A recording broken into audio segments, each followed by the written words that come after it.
دیکھو پری، سب بچے ویڈیو دیکھ کے چلے جاتے ہیں لیکن سبسکرائب کوئی بھی نہیں کرتا۔ ان سے بولو میرے چینل کو سبسکرائب کر کے جایا کریں۔ ایک دن ایک چھوٹا سا بندر جس کا نام بونو تھا، جنگل کے ساتھیوں کے ساتھ مل کر کھیل رہا تھا۔ وہ بہت خوش تھے۔ جنگل میں ہر جگہ خوبصورتی اور سکون ہی سکون تھا۔ ٹھنڈی ہوائیں چل رہی تھیں، موسم بہت خوشگوار تھا۔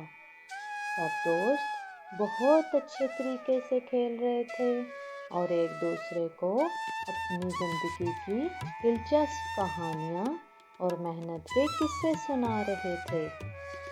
ایک دن جب بونو جنگل کی سیر کرتے ہوئے گھوم رہا تھا تو اس کی نظر اچانک ایک عجیب سی چیز پر پڑی۔ جب اس نے قریب جا کر دیکھا تو اسے ایک انڈا نظر آیا۔ اس نے فوراً اس کو اٹھا لیا اور اس کو غور سے دیکھنے لگا۔ بونو نے دیکھا انڈے کا رنگ بہت خوبصورت تھا۔ سوچنے لگا کہ کیا اس میں کچھ خاص ہے۔ بونو نے فیصلہ کیا کہ میں انڈے کو لے کر اپنے دوستوں کو دکھاؤں گا۔ وہ اسے اٹھا کر اپنے دوستوں کے پاس لے گیا اور ان کو اس کی خوبصورتی دکھانے لگا۔ دوستوں نے بھی انڈے کی خوبصورتی دیکھی اور بہت حیران ہوئے۔ سوچنے لگے کیا اس میں کچھ خاص معجزہ ہو سکتا ہے۔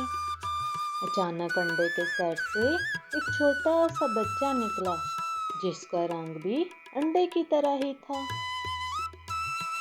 بونو اور اس کے دوست حیران ہو گئے لیکن وہ اس کو دیکھ کر بہت خوش ہوئے۔ انہوں نے اس بچے کو اپنے ساتھ رکھ لیا اور اس کو ساتھ دوستی کر لی۔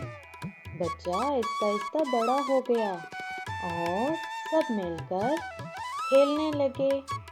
چھوٹی چھوٹی خوشیوں سے ہی زندگی بنتی ہے۔